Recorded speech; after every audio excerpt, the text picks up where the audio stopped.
أعوذ بالله من الشيطان الرجيم بسم الله الرحمن الرحيم حسبنا الله ونعم الوكيل نعم المولى ونعم النصير الحمد لله الذي لم يتخذ صاحبة ولا ولدا ولم يكن له شريك في الملك ولم يكن له ولي من الذل وكبره تكبيرا الصلاة والسلام على سيدنا ومولانا بالقاسم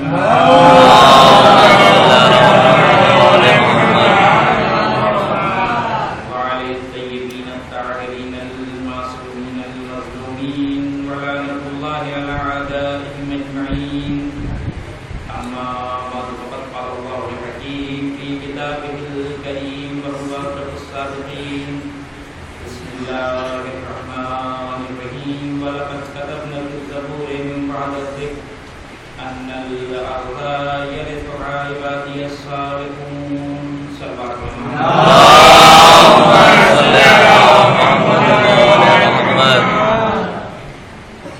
قرآن کریم قرآن مجید میں یہ ارشاد فرماتا ہے کہ وَلَقَدْ كَتَبْنَا فِي الزَّبُورِ مِن بَعْدِ الذِّكْرِ، ہم نے یہ بات زبور میں لکھی ہے ذکر کے بعد، یہ توریت کے بعد، أَنَّ الْأَرْضَ يَرِثُهَا عِبَادِيَ الصَّالِحُونَ، کہ ہم اس زمین کا وارث اپنے صالح بندوں کو بنائیں گے۔ پورا کا پورا قرآن امیدوں سے بھرا ہوا ہے، اور یہ کتاب انسان کو جینے کی امید دیتی ہے، لیکن اس آیت کے اندر بہت زیادہ امید ہے کہ جس میں صاف طور پہ یہ کہا گیا ہے کہ ایک دن آئے گا کہ جب اس زمین کے وارث ہمارے سارے بندے بنیں گے۔ یہ آج کے حالات کو دیکھنے کے بعد اگر کوئی اس آیت کو نہیں مانتا تو ہر انسان مایوس ہو جائے گا کہ ہمیں ہمارے ہاتھ میں کچھ آنے والا نہیں ہے، ہم ہمیشہ مظلوم رہیں گے، اس دنیا پہ ہمیشہ ظالموں کی حکومت رہے گی۔ لیکن اگر کوئی اس آیت کو بہت غور سے پڑھ رہا ہو تو اس میں ضمانت دی گئی ہے کہ ظالم کتنا ہی ظلم کیوں نہ کرے، لیکن ایک دن اس زمین کا وارث ہمارے وہ بندے بنیں گے جو صالح ہیں۔ ایک طرح کی ایک امید ہے، انسان کو امید ادا کرتی ہے یہ آیت۔ موضوع سے آپ واقف ہیں، امام مہدی موعود موجود یا موجود موعود فرق نہیں کرتا تقدم و تأخر میں۔ موضوع یہ قبل کہ میں بیان کروں 2-3 منٹ فقط میں لینا چاہتا ہوں کہ اس موضوع کی تھوڑی سی تشریح ہو جائے کہ خود تھوڑا سا گاڑا ہو گیا یہ امام مہدی موعود موجود، اور پھر اس کا تاریخ کیا کہ اس طرح کی باتیں کب سے شروع ہوئی اور کیوں شروع ہوئی، تاکہ پھر وہ جو بات میں بیان کروں اس کو آپ کو سمجھنے میں مل پائے گا اور وہ بہت واضح ہو جائے گی۔ موعود کہتے ہیں جس کا وعدہ دیا گیا، امام کا ایک لقب ہے موعود، یعنی اللہ نے وعدہ دیا ہے کہ کوئی آئے گا جو اس زمین کو عدل و انصاف سے بھر دے گا۔ یہ وعدہ ہر مکتب فکر میں ہے الگ الگ ناموں سے۔ عیسائیوں میں چلے جائیں گے تو جناب عیسیٰ کا انتظار کر رہے ہیں بعنوان موعود، یہودیوں میں چلے جائیں گے تو ایک منجی کا انتظار کر رہے ہیں بعنوان موعود، ہندوؤں میں چلے آئیں گے تو وہ ایک کلی کا انتظار کر رہے ہیں بعنوان موعود، زرتشتیوں میں چلے جائیں گے تو وہ انتظار کر رہے ہیں۔ تو یہ جو لفظ موعود ہے یہ مشترک ہے تمام ادیان میں، سب کہتے ہیں کہ ایک انسان کا وعدہ دیا گیا ہے کہ جو آئے گا وہ جو آئے گا، لیکن جو چیز ہم کو دوسرے ادیان سے جدا کرتی ہے دوسرا لفظ ہے۔ ہر مذہب یہیں پہ آ کے رک جاتا ہے کہ موعود آئے گا، ہم یہ کہتے ہیں کہ موعود موجود آئے گا۔ اب ترکیب سمجھ میں آ جائے گی کہ موعود موجود یعنی ایسا وعدہ جس کا وعدہ دیا گیا ہے وہ موجود ہے، موعود موجود، تصور پیدا ہو جائے کہ وہ ہے۔ یہ تو معنی ہو گئے جملے کے۔ اب میں تاریخ کا پہلے آپ کی خدمت میں عرض کر دوں، پھر اس بحث میں وارد ہوں گا۔ بہت پہلے ایک کتاب لکھی گئی، کیونکہ امام کے حوالے سے جو کتابیں لکھی جا رہی ہیں، کچھ وہ لوگ ہیں کہ جو فیور میں کتابیں لکھ رہے ہیں، کچھ وہ لوگ ہیں جو اگینسٹ میں کتابیں لکھ رہے ہیں امام کی۔ اب وہ اس عقیدے کو کمرنگ کرنا چاہتے ہیں، کمزور کرنا چاہتے ہیں، لیکن جتنا یہ عقیدہ کمزور ہوتا جائے گا اتنی آپ کی امیدیں کم ہوتی چلی جائیں گی، اور جتنا یہ عقیدہ مضبوط ہوتا جائے گا اتنی آپ کی امیدیں قوی ہوتی چلی جائے گی۔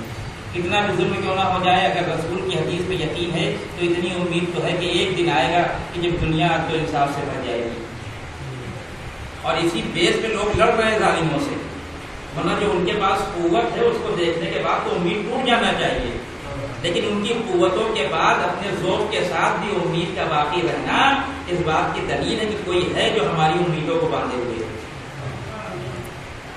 تاریخ کی ایک کتاب لکھی گئی، کافی زمانہ ہو گیا کتاب کو لکھے ہوئے، امام مہدی کے حوالے سے، امام مہدی موعود موہوم، ہم کہتے ہیں موجود، جس نے امام کا انکار کیا اس نے کہا یہ موجود چیز نہیں، ایک وہمی چیز ہے، موعود موہوم، یعنی ایسا وعدہ دیا ہوا کہ جس کا وہم پایا جاتا ہے، کوئی وجود نہیں پایا جاتا۔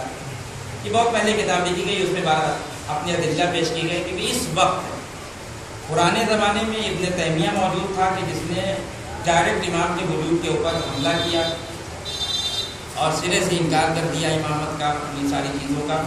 اور دور حاضر میں دو ایسے عالم ہیں، اہل سنت نہ کہیں گے کیا، وہابیوں کو کہیں، اہل سنت کو کوئی ربط نہیں ان کا، کہ جو اس وقت لندن میں موجود ہیں، ایک احمد الکاتب اور دوسرا عثمان الخمیس، یہ دو ایسے ہیں کہ جو مسلسل تشیع کے اوپر بھی حملہ کر رہے ہیں، کتابیں لکھی جا رہی ہیں، اور امام مہدی کے حوالے سے بھی وہ کتابیں لکھی جا رہی ہیں۔ اس وقت یہ دونوں موجود ہیں۔ 3-4 سال تک جو ہے وہ رمضان مبارک میں مناظرہ بھی ہوتا تھا، لیکن ابھی وہ بند ہو گیا، وہ جو جس لیے کیا گیا تھا وہ ہدف حاصل نہیں ہوا تو اس کو بند کر دیا گیا۔ خیر، تو یہ کتاب جب سامنے آئی کہ امام مہدی موعود موہوم، تو سب سے پہلے آیت اللہ منتظری نے جو انتقال ہو گیا، انہوں نے کتاب لکھی اسی حوالے سے کہ امام مہدی موعود موجود، جسے آپ موہوم کہہ رہے ہیں اسے ہم موجود کہہ رہے ہیں، تو موہوم کو موجود ثابت کرنے کے لیے ادلہ کی ضرورت ہے، لہذا انہوں نے روایات اور قرآن سے وہ ادلہ پیش کیے جو اس بات کی دلالت کرتے ہیں کہ اس زمانے میں بھی امام موجود ہیں۔ وہ بہت مقبول ہوئی کتاب، ابھی موجود ہے وہ کتاب۔ اس کے بعد ابھی چند سال اخیر آیت اللہ جوادی عامری نے بھی ایک کتاب لکھی، بے عینی یہی عنوان تھا، امام مہدی موعود موجود۔ اس میں بھی انہوں نے یہی ثابت کرنے کی کوشش کی اور کیا ثابت الحمدللہ کہ جس کا وعدہ دیا گیا ہوا ہے وہ پیدا ہو چکا ہے، پردہ غیب میں ہے اور ابھی موجود ہے۔ یہ ایک تاریخ کیا ہے؟ اصل مسئلہ جو مشکل جو آ گئی ہمارے اور مسلمانوں کے ساتھ وہ یہ کہ مسئلہ یہ پیدا ہوتا ہے کہ اگر ہم نے یہ مان لیا کہ وہ موعود موجود ہیں سن 255 ہجری سے لے کے اب تک، تو اگر سامنے والے نے اشکال کر دیا کہ زندہ کیسے ہیں اتنے دن تک، تو کیا کریں گے؟ یعنی چونکہ ہم مسلمان ان کی عمر کو ثابت نہ کر سکا، لہذا کہا کہ ابھی پیدا نہیں ہوئے، لیکن جہاں یہ ادلہ موجود ہے کہ ان کی عمر 1200 سال، کیا 2000 سال بھی ہو سکتی ہے، 4000 سال بھی ہو سکتی ہے، اس لیے کہ یہی مسلمان اس بات کے قائل ہے کہ رسول اللہ کے زمانے سے پہلے دجال موجود تھا جو آج تک موجود ہے اور جو امام کے ظہور تک موجود رہے گا۔ یہ روایت موجود ہے باقاعدہ، اہل سنت کی روایت ہے، شیعوں کی روایت نہیں ہے، شیعہ دجال کے عقیدے کو نہیں مانتے ہیں۔ تو سوال یہ ہے کہ جو انسان رسول کے زمانے سے پہلے تھا، اور بعض روایت میں ہے بھی کہ خلیفہ اول نے رسول کا سرکار اگر آپ اجازت دیں تو اس کو مار دیں، تو رسول کا نہیں رہنے دو، معلوم نہیں اس کو زندہ رہنے دو۔ اور جب پوچھا گیا کہ اس کو زندہ کیوں رکھا گیا ہے تو کہا گیا اس لیے کہ یہ آخری زمانے میں ظہور کرے گا، لوگوں کو گمراہ کرے گا۔ عجیب مسئلہ ہے، اللہ ایک انسان کو گمراہ کرنے کے لیے اتنی طولانی عمر عطا کر سکتا ہے، اور ایک انسان کو ہدایت دینے کے لیے اتنی طولانی عمر عطا نہیں کر سکتا۔ تو جو خدا دجال کی عمر پہ قادر ہے وہی خدا امام زمانہ کی عمر پہ قادر ہے.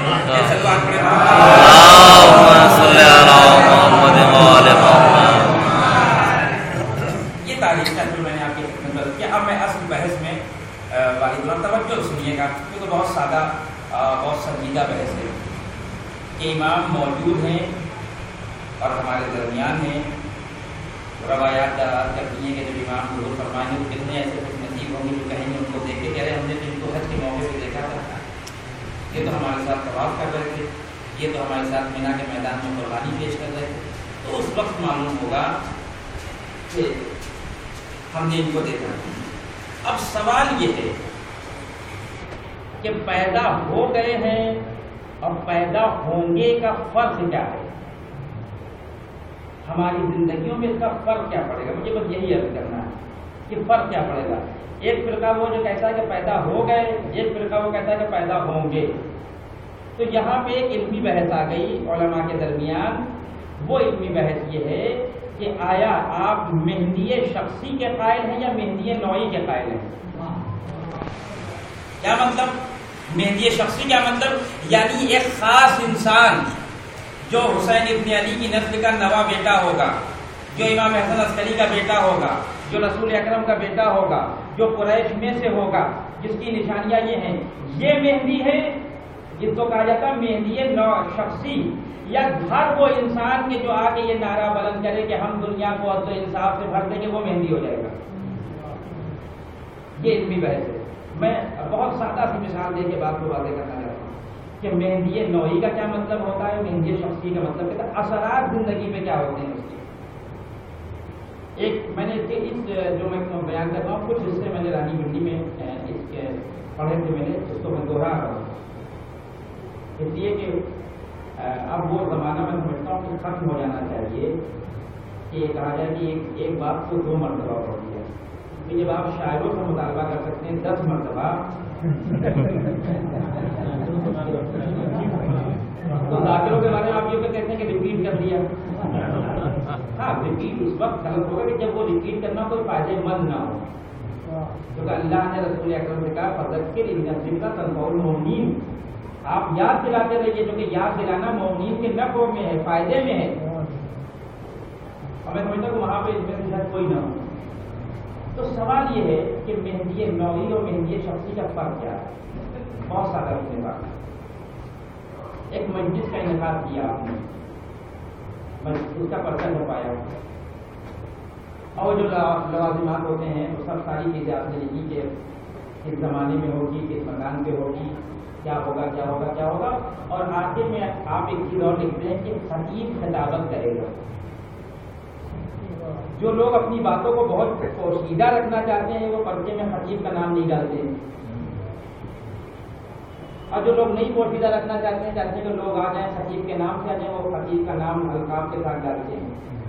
تو بعض پرچے وہ ہوتے ہیں جہاں یہ کہا جاتا ہے کہ خطیب خطابت کرے گا, اور بعض پرچے چھپتے ہیں کہ جہاں یہ لکھا جاتا ہے کہ فلاں خطیب خطابت کریں گے جن کا نام یہ ہے. فرق کیا ہے دونوں میں کا؟ فرق یہ ہے کہ جہاں نام نہیں پڑا ہے اس کو خطیب نوعی کہتے ہیں, اور جہاں نام پڑا ہے اس کو خطیب شخصی کہتے ہیں. تو فرق کیا ہوا؟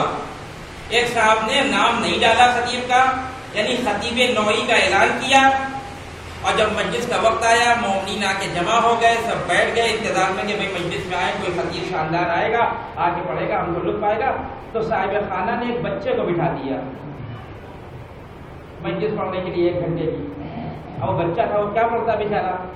اب یہ جتنے بھی آئے تھے سب پہلو بدل کے رہ گئے کہ یہ کیا ہو گیا. ہر آدمی نے اعتراض یہ کیا کہ آپ نے کس کو بٹھا دیا. کہ آپ سے کیا مطلب, میں نے کوئی نام لکھا تھا, کس کو بٹھاؤں گا. میں نے نام تو نہیں دیا تھا پرچے میں کہ فلاں خطیب خطابت کرے گا, میں نے کہا تھا خطیب خطابت کرے گا, تو جس کو میں چاہوں گا اس کو بٹھا دوں گا. لیکن اگر اعلان کر دیا کہ فلاں نام کا خطیب آ کے خطابت کرے گا, تو اگر ممبر پہ اس کے علاوہ کوئی نظر آ جائے تو ہو سکتا ہے کہ تہذیباً آپ اشکال نہ کریں, لیکن ذہن میں یہ سوال پیدا ہوگا یہ کہاں سے آ گئے, ان کا نام تو دیا نہیں گیا تھا. اور نہ اعتراض ہو تو اس کے مطلب ہے کہ فطرت کے اوپر گرد جم گئی ہے کہ سامنے غلط چیز دیکھ رہے ہیں اور بول نہیں رہے ہیں. یہی مسئلہ تو عالم اسلام کے سامنے پیش آیا کہ حدیث کے میدان پہ ممبر پہ جس کو دیکھا تھا 25 سال تک اس انسان کو ممبر پہ نہیں دیکھا اور کوئی مسلمان یہ نہیں کہہ رہا ہے وہ نظر نہیں آ رہا جو حدیث کے ممبر پہ تھا.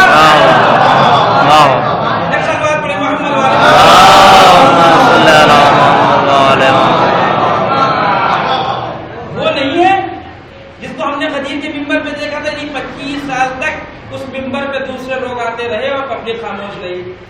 یعنی وہ سمجھتی رہی کہ خطیب نوعی کا مسئلہ ہے, خطیب شخصی کا مسئلہ نہیں ہے. غور کیا آپ نے؟ تو پہلے والے میں آپ کو اعتراض کرنے کا حق نہیں ہے. یا اور ایک جملہ اور کہہ دوں, پہلے والے میں آپ کو یہ حق نہیں کہ ان کو نہیں سنیں گے, جس کو بٹھا دیں گے اس کو سننا پڑے گا. لیکن دوسرے والے میں آپ کو حق ہے کہ آپ نے ان کو بلایا تھا, یہ نہیں آئے, ہم جا رہے ہیں. یہی مسئلہ بے عینی, یہی مسئلہ امام زمانہ کے سلسلے میں ہے. اگر اس بات کے قائل ہو گئے کہ مہدی نوعی کو مانتے ہیں تو جس کو بٹھا دیں گے ماننا پڑے گا وہی ہے. لیکن اگر مہدی شخصی کے قائل ہو جائے تو ہر کوئی ان کی جگہ میں نہیں آئے گا, آ ہی نہیں سکتا ہر کوئی ان کی جگہ پہ. اعتراض شروع ہو جائیں گے. بس یہی مجھے بات عرض کرنا ہے کہ کہاں سے اعتراض شروع ہوگا. پھر ایک مثال, یہ جو آپ روایات پڑھتے ہیں کثرت سے, جا کے شیخ قطب کی کتاب دیکھیں کمال الدین و تمام النعما, رسول اکرم سے لے کے 11ویں امام تک تمام معصومین نے امام زمانہ کے سلسلے میں روایات نقل کی. وہ اتفاق میں نے لکھی تھی, وہ ڈائری لانے میں بھول گیا, لیکن جو میرے ذہن میں آپ کی خدمت میں کر دوں. پھر ایک سوال اٹھاؤں گا, وہ سوال بہت عجیب و غریب ہوگا. مثلا رسول اکرم نے فرمایا کہ میرا جو آخری بیٹا ہوگا اس کا نام میرا نام ہوگا, اس کی کنیت میری کنیت ہوگی, اس کا جسم اسرائیلیوں کی طرح ہوگا. یہ ایک نشانی بیان کی. اسرائیلیوں سے مراد چوڑے جسم والا مضبوط آدمی. دیکھا ہوگا اسرائیلیوں کو آپ نے, کے فوجیوں کو, تو باقاعدہ آدھے ہاف ٹی شرٹ پہنتے ہیں اپنی باہ کو دکھانے کے لیے, ڈرانے کے لیے کہ دیکھو ہمارے اندر کی قوت ہے, وہ جسم کا قوی ہوگا. تو رسول اکرم نے یہ فرمایا کہ وہ جو میرا آخری بیٹا ہوگا اس کا نام میرا نام ہوگا, اس کی کنیت میری کنیت ہوگی, اس کا جسم بڑا قوی ہوگا. امام علی نے آ کے فرمایا کہ وہ جو میرا بیٹا ہوگا اس کے دائیں گال پہ ایک تل ہوگا کالا, جس کی شان یہ ہوگی کہ وہ ایسے چمک رہا ہوگا جیسے آسمان میں ستارے چمکتے ہیں. امام صادق علیہ السلام آئے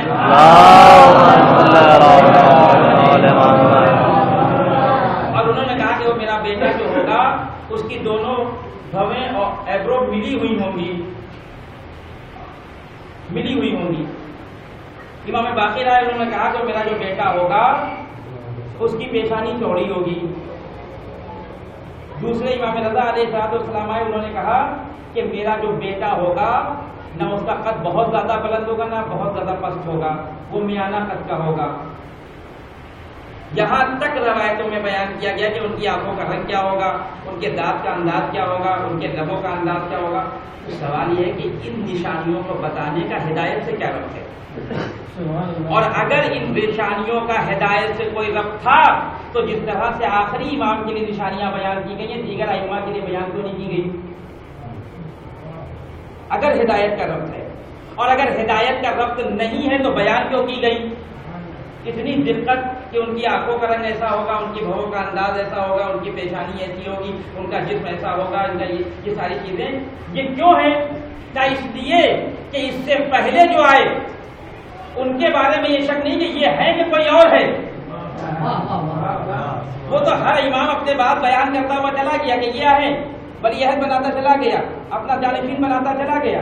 لیکن جب آخری امام کا مسئلہ آیا جو کہ ان کو پردہ غیب میں جانا تھا, ایک مدت تک پردہ غیب میں رہ کے پھر باہر آنا ہے, تو اتنی مدت تک جب پردہ غیب میں رہ رہے ہیں اور کئی نسلیں گزر گئیں جنہوں نے ان کو نہیں دیکھا, تو اس درمیان میں کوئی بھی آ کے کہہ سکتا ہے میں وہی ہوں جس کا انتظار ہو رہا ہے. تو سوال یہ کہ میں وہی ہوں جس کا انتظار ہو رہا ہے, کیسے پہچانے کہ یہ وہی ہیں جن کا انتظار ہو رہا ہے؟ بس یہی سے فرق پیدا ہو جائے گا امت اسلامیہ کی کہ اس فکر میں اور ہمارے کہ کہاں سے فرق پیدا ہوتا ہے. پھر ایک مثال دے دیتا ہوں آپ کو تاکہ اور بات واضح ہو جائے کہ یہ نشانیاں جو بیان کی گئی اس کا فلسفہ کیا ہے, اس کا ریزن کیا ہے جو ائمہ نے بیان کی کہ آخری امام کی یہ نشانیاں ہوں گی, یہ نشانیاں ہوں گی. ایک صاحب سے ان کا بچہ پڑھتا نہیں تھا. انہوں نے اپنے بچے سے کہا کہ ایسا ہے کہ اس سال اگر تم نے اسکول میں ٹاپ کر دیا تو تم کو سائیکل دوں گا. بس مثال پر توجہ رکھیے گا, مہدی نوعی اور شخصی کا مسئلہ خود بخود حل ہو جائے گا اگر مثال سمجھ میں آ گئی. اپنے بیٹے سے کہا کہ اگر تم نے اسکول میں ٹاپ کیا تو ایک نئی سائیکل تمہارے لیے. بچہ تھا رحیم, پڑھتا نہیں تھا لیکن رحیم تھا. ہوتا ہے کہ بچے اکثر رحیم بچے پڑھتے نہیں کہ ان کو اپنی ذہانت پہ اتنا اعتبار ہوتا ہے کہ امتحان میں پاس ہو جائیں گے. اور جب وہ ذہین بچہ اگر پڑھنے لگے تو معلوم نہیں کہاں پہنچ جائے. وہ عموماً ذہین بچوں کے ساتھ یہ پریشانی ہوتی ہے, والدین یہ شکوا کرتے ہیں. وہ گیا اور دوڑ کے اس نے اپنی نوٹ بک نکالی اپنے بیگ سے اور ایک پین نکالا اور لے کے آیا اپنے باپ کے پاس. ابھی آپ نے کیا کہا تھا ہم سے, کہا بیٹا اگر تم نے ٹاپ کیا تو ہم تم کو سائیکل دیں گے. کہا ایسے نہیں, یہ بتائیے نئی دیں گے کہ پرانی دیں گے. انہوں نے کہا نہیں دیں گے, بالکل سائیکل بالکل نہیں ہوگی. اس نے دیکھا کہ سائیکل جو ملے گی وہ نہیں. توجہ رکھنے کے مثال کے بعد پھر پلٹ کے اس نے پوچھا کہ یہ بتائیے کہ کس کمپنی کی ہوگی. انہوں نے کہا فلاں کمپنی کی. اس نے فون لکھا کہ اس کمپنی کی. اس نے کہا یہ بتائیے کہ اس سائیکل کے ہینڈل پہ شیشہ لگا ہوگا کہ نہیں لگا ہوگا. بہت سادہ مثال دے رہا ہوں, اس کو اور گاڑا بھی کر سکتا ہوں لیکن میں اپنے بچوں کے لیے عرض کرنا چاہتا ہوں. انہوں نے کہا ہاں شیشہ بھی لگا ہوگا تاکہ تو اپنی شکل دیکھ لو اسکول جاتے وقت. پھر اس نے کہا یہ بتائیے کہ اتنے دور کا سفر طے کرتا ہوں میں, پیاس لگ جاتی ہے راستے میں, اس سائیکل میں باٹل لگانے کا اسٹینڈ ہوگا. کہا وہ بھی ہے, وہ اپنے جلدی سے وہ بھی لیتی ہے. توجہ رکھیے. پھر بچے نے کہا کہ بابا ایسا ہے کہ آج کل پڑھائی کی جو کتابیں آ رہی اس کا بوجھ اٹھایا نہیں جاتا, پیچھے کیریئر ہوگا جہاں میں اپنے بیگ کو رکھ سکوں. تو کہا یہ بھی ہوگا. باپ ساری نشانیاں بتاتا جا رہا ہے, بیٹا ساری نشانیاں لکھتا چلا جا رہا ہے. توجہ رکھیے گا. اور جب نشانیاں لکھ چکا دوسرے دن گیا اسکول, اپنے دوست سے ملا. دوست کو جتانے کے لیے اس نے کہا کہ میرے بابا نے مجھ سے کہا ہے کہ اگر میں نے ٹاپ کر دیا تو مجھے سائیکل دیں گے. یہ بچہ اپنے گھر پلٹ کے گیا. اس نے کہا کہ کل میرے دوست کے باپ نے کہا ہے میرے دوست سے کہ اگر وہ ٹاپ کر جائے گا تو اس کو سائیکل دی جائے گی. آپ میرے لیے بھی ایسا کوئی انعام رکھیں تو میں بھی ٹاپ کروں گا. اس کے باپ نے کہا ٹھیک ہے, اگر تم نے ٹاپ کر لیا تو ہم تم کو انعام دیں گے سائیکل. لیکن بچہ ذہین نہیں تھا, خوش ہو گیا اس بات پہ کہ سائیکل ملے گی. توجہ رکھیے گا دونوں مثالوں پہ توجہ رکھیے گا. ایک اس بات پہ مطمئن ہو گیا کہ ملے گی, ایک اس جستجو میں ہے جو ملے گی وہ کیسی ہوگی. ایک فرق تو یہ. دوسرا فرق یہ کہ پہلے والا باپ جو ہے اس نے یہ کہا کہ مسئلہ یہ نہیں ہے کہ جب ٹاپ کرو گے تو خرید کے لا کے دیں گے. نہیں, تمہارے گھر کے ایک کمرے میں وہ سائیکل رکھی ہوئی ہے, باہر تالا بند ہے, جس دن لا کے رزلٹ دکھاؤ گے تالا کھل جائے گا. لیکن وہ جو دوسرا آدمی نا اس نے کہا جب پاس ہو جاؤ گے تو لا کے دیں گے. اب میں آپ سے پوچھتا ہوں کہ جس کے باپ نے کہا ہے کہ سائیکل کمرے میں رکھی ہوئی ہے, تو بچہ جب صبح اپنا بیگ اپنے کندھے میں لاد کے چلے گا تو جیسے ہی اس کمرے کے پاس پہنچے گا اس کو یہ خیال آئے گا کہ نہیں آئے گا کہ میرا انعام یہاں ہے. تو جیسے ہی انعام کا تصور پیدا ہوگا قدموں میں حرکت تیز ہو جائے گی کہ چلو جلدی اسکول کی طرف دیر نہ ہو جائے, کوئی کلاس مس نہ ہو جائے. کلاس مس ہو گیا تو پیپر مس ہو جائے گا, پیپر مس ہو گیا تو انعام چلا جائے گا. تو اس چیز کے تصور نے کہ اس کا انعام موجود ہے اس کو عمل کی طرف بڑھایا ہے, عمل سے روکا نہیں ہے. لیکن وہ دوسرا بچہ جس کے باپ نے کہا تھا کہ جب پاس ہو جاؤ گے تو لا کے دیں گے, وہ سوچتا دیکھا جائے گا جب پاس ہوگے تو آئے گا. بس یہی تصور ہے اس موقع پہ بھی کہ اگر جنہوں نے یہ کہا کہ وہ موجود ہے لیکن موجود نہیں ہے, انہوں نے کہا جب آئیں گے تو دیکھا جائے گا. لیکن جہاں یہ تصور ہے کہ وہ جس کا وعدہ دیا گیا ہے وہ موجود ہے, جہاں تصور موجود ہونے کا ہوتا ہے وہاں یہ ہوتا ہے کہ وہ دیکھ رہے ہیں, لہذا ایسا عمل نہ کرو جس سے انہیں تکلیف ہو رہی ہے. جن کو یقین ہے کہ وہ موجود ہیں وہ کبھی ایسا عمل نہیں کریں گے کہ جس سے ان کو تکلیف ہو.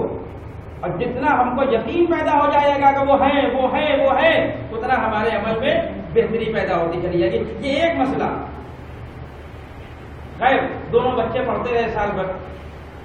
آخری سال میں دونوں نے ٹاپ کیا اسکول میں. دونوں اپنے باپ کے پاس گئے کہ بابا اب وہ وعدہ پورا کرنے کا وقت آ گیا. تو پہلا والا جو بچہ تھا اس کے باپ نے تالا کھولا اور وہاں سے سائیکل نکالی اور کہا یہ ہے تمہارا انعام. میرا بچہ بہت صحیح تھا. اب رک جائیے بابا ابھی نہیں. پھر دوڑ کے گیا اپنے بیگ سے ٹرپ والی نوٹ بک نکال کے لایا, اس پیج کو کھولا. اب میں نشانیاں بتاتا جا رہا ہوں, آپ تحریر کرتے جائیے. اگر ایک بھی کم ہو گئی تو یہ میرا انعام نہیں ہے. بچہ پڑھتا جا رہا, باپ کہہ رہا ہاں یہ ہے. اس نے کہا اس کمپنی کے, ہاں اسی کمپنی کی ہے. یہ ہے, ہاں یہ ہے, یہ ہے, یہ ہے, یہ ہے, یہ ہے. وہ بتاتا رہا, یہ سنتا رہا. جب اس کو یقین ہو گیا کہ یہ وہی انعام ہے جس کا وعدہ دیا گیا ہے تو اس نے لے لیا اور خوش ہو گیا کہ میرے باپ نے میرا وعدہ پورا کر دیا جو مجھ سے کیا تھا. وہ جو دوسرا بچہ تھا وہ دوڑ کے اپنے باپ کے پاس گیا, بابا میں نے ٹاپ کر لیا, آپ نے وعدہ کیا تھا کہ سائیکل لا کے دیں گے. کہا ہاں بالکل اپنے وعدے کو پورا کروں گا. میں گیا ایک پرانی سائیکل خریدی, لا کے دے دیا. اس بچے نے کہا کہ ٹاپ تو اس نے بھی کیا میرے دوست نے, اس کے باپ نے تو نئی سائیکل دی ہے اور آپ پرانی. تو اس نے کہا میں نے تم سے جب کہا تھا کہ میں تمہیں سائیکل دوں گا تو میں نے کوئی نشانی بتائی تھی, کوئی صفت بتائی تھی, کوئی علامت بتائی تھی؟ نہیں بتائی تھی میں نے. لہذا تمہاری مجبوری ہے کہ جو لا کے رکھ دوں گا وہی انعام بن جائے گا. جو لا کے رکھ دوں گا وہی انعام بن جائے گا. لیکن پہلے والے بچے کے ساتھ مسئلہ یہ نہیں ہے کہ جو دے دیں گے وہ انعام بن جائے گا. اس نے پہلے سے نشانیاں لکھ کے رکھی ہوئی ہے کہ اگر ان نشانیوں پہ اترا تو انعام, ورنہ ہم نہیں لیں گے. اب فرق پہچانیے ہمارے مسلک میں اور امت مسلمہ کے مسلک میں. وہاں جس کو آنا ہے اس کی کوئی نشانی نہیں ہے. وہاں یہ کہا گیا ہے کہ آخری زمانے میں رسول کا ایک بیٹا آئے گا جو دنیا کو عدل و انصاف سے بھر دے گا. تو ابھی کوئی آ کے کھڑا ہو کے کہہ دے میں ہوں وہ رسول کا بیٹا, میں دنیا کو عدل و انصاف سے بھر دوں گا, تو جہاں کوئی نشانی نہیں ہے ان کو تو ماننا پڑے گا. کیونکہ یہ دعویٰ کر رہا ہے کہ میں رسول کا بیٹا ہوں, میں دنیا کو عدل و انصاف سے بھر دوں گا.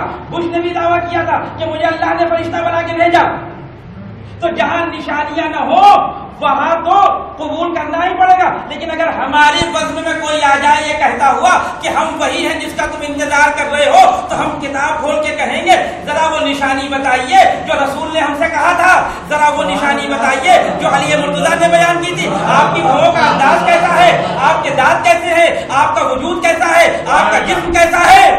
اگر ایک بھی نشانی غلط ہو گئی تو وہ چلاتا رہے کہ میں وہ ہوں. اب آپ نے فرق پہچانا مہدی شخصی اور مہدی نوعی کا. مہدی نوعی میں گمراہی کا امکان ہے, کوئی بھی آگے کہہ دے گا میں مہدی ہوں, لیکن مہدی شخصی میں گمراہی کا امکان اس لیے نہیں پایا جاتا کیونکہ ساری نشانیاں موجود ہیں. اور اسی